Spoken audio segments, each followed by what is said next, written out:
Assalamualaikum warahmatullahi wabarakatuh. Perkenalkan, nama saya Aduna Pranata Dan saya Basori. Di sini kami dari kelompok 1 akan menjelaskan sedikit tentang masalah ijma. Ijma adalah salah satu dalil syara yang memiliki tingkat kekuatan argumentatif setingkat di bawah dalil-dalil nas dalam kurung Al-Quran dan Hadis. Ia merupakan dalil pertama setelah Al-Quran dan Al-Hadis yang dapat dijadikan pedoman dalam menggali hukum-hukum syara. Ijma ditinjau dari segi bahasa berarti sepakat, setuju, sependapat.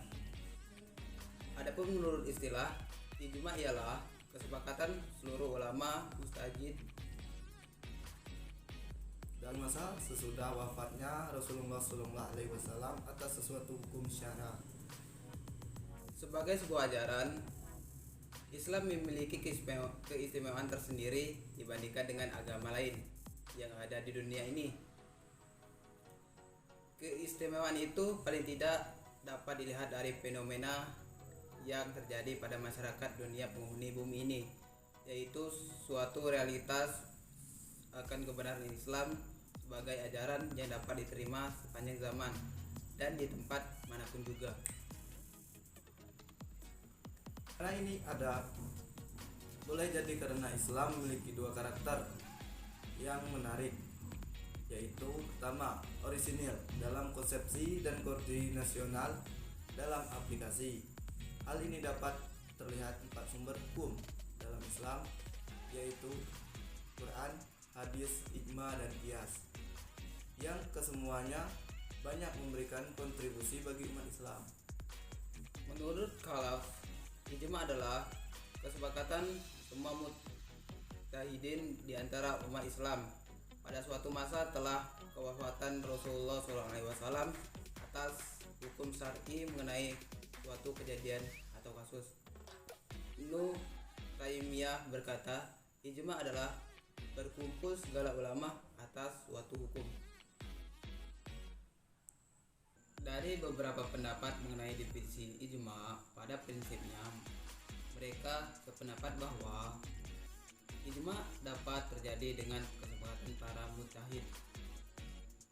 Adanya permasalahan yang tidak terdapat dalam nas qot'i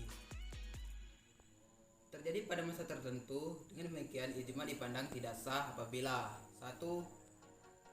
Ada yang tidak menyetujui. 2. Hanya ada seorang mujtahid. 3. Tidak ada kebulatan yang nyata. Dan 4. Sudah jelas terdapat dalam nas. Suatu hukum dapat ditetapkan berdasarkan ijma dan kehujahannya dapat dipandang sah manakala ijma itu telah memenuhi rukun-rukunnya seperti berikut. Pertama, pada saat terjadi peristiwa itu, mujtahid itu jumlahnya lebih dari seorang. Seluruh pendapat itu setuju terhadap putusan yang diambil itu. Artinya, jika hanya seorang mujtahid saja yang mengambil keputusan, maka hal itu tidak dapat disebut ijma. Dan yang kedua, kesepakatan ulama atas suatu hukum itu dapat direalisasikan.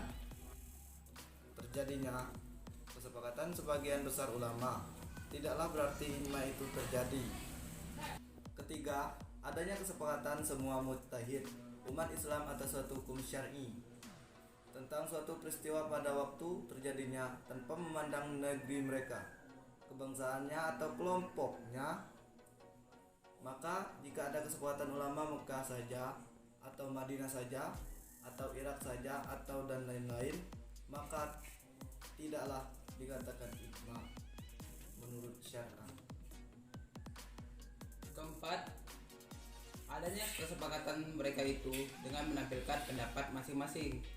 Mereka secara transparan dan jelas mengenai suatu kejadian, baik dalam bentuk ucapan misalnya dengan memberi fatwa atau dalam bentuk pembuatan misalnya suatu keputusan. Berikut adalah bukti kehujahan ijma adalah yang pertama, dalam Al-Quran surat An-Nisa ayat 59, Allah memerintahkan untuk taat pada ulil amri. Lafaz amri adalah hal-hal keadaan dan ia termasuk umum. Ulil aran duniawi adalah para raja, pemimpin dan penguasa. Sedangkan ulil amri agamawi adalah para mujtahid atau ahli fatwa agama. Ibnu Abbas menafsirkan ulil amri dengan ulama yang jelas. Ijma memiliki kekuatan hukum. Artinya, ayat di atas menunjukkan wajib mematuhi hukum yang disepakati oleh seluruh ulama, mujtahid atau mazhab. Kedua, bahwasanya suatu hukum yang telah disepakati oleh pendapat semua mujtahid umat Islam pada hakikatnya adalah hukum umat Islam. Adapun ijma ditinjau dari sudut cara menghasilkannya.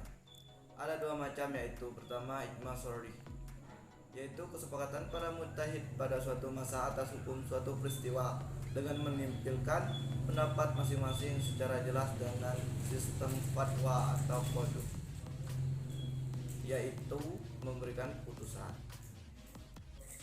Artinya, setiap mujtahid menyampaikan ucapan atau perbuatan yang mengungkapkan secara jelas tentang pendapatnya. Ijma ini termasuk kategori hakiki, ijma yang dijadikan hujah syariah atau syariah menurut mazhab jumhur. Kedua, ijma sukuti, yaitu sebagai mujtahid suatu masa menampilkan pendapatnya secara jelas mengenai suatu peristiwa dengan sistem fatwa dan qadh. Sedangkan sebagian mujtahid tidak memberikan tanggapan terhadap pendapat tersebut mengenai kecocokan dan perbedaannya. Ijma ini termasuk dalam kategori ijma i'tabari. Dianggap dalam ijma karena seorang mujtahid yang diam belum tentu setuju. Oleh karena itu, hujahnya dipertentangkan. Ia hanya pendapat sebagai mujtahid. Sedang ulama Hanafiyah menilai ijma sukuti adalah sebagai hujah. Dia menurut Hanafiyah berarti setuju, sedangkan halaf menyatakan bahwa pendapat yang saya anggap utama adalah pendapat jumhur. Ijma bila ditinjau dari segi dalalahnya berbagi kepada dua, yaitu yang pertama ijma yang khoti adalah atas hukum yang dihasilkan, yaitu ijma syar'i, dengan artian bahwa hukumnya telah dipastikan dan tidak ada jalan mengeluarkan hukum lain yang bertentangan. Tidak pula diperkenalkan mengadakan ijtihad mengenai suatu kejadian setelah terjadinya ijma syar'i atas hukum syara mengenai kejadian itu. Kedua, ijma doni adalah atas hukum yang dihasilkan, yaitu ijma sukuti, dengan artian bahwa hukum itu didugakan menurut dugaan yang kuat dan tidak bisa dilepas bila kejadian itu terlepas dari usaha ijtihad, karena ia adalah hasil pencerminan pendapat jamaah mujtahidin yang bukan keseluruhan. Dari uraian di atas dapat disimpulkan bahwa sebagian besar ulama sepakat ijma adalah merupakan sumber hukum Islam yang ketiga setelah Al-Quran dan Al-Hadis. Eksistensinya dapat dijadikan hujah bagi permasalahan hukum yang tidak dapat nas atau terdapat nas yang nilainya zoni, sehingga dengan telah diijmakannya maka berubahlah kedudukannya nas yang dizoni itu menjadi qat'i. Baiklah, cukup sekian video singkat dari kami. Apabila ada salah kata ataupun ucapan, kami mohon maaf. Kepada Allah kami mohon ampun. Wabillahi taufik wal hidayah. Wassalamualaikum Wassalamualaikum warahmatullahi wabarakatuh.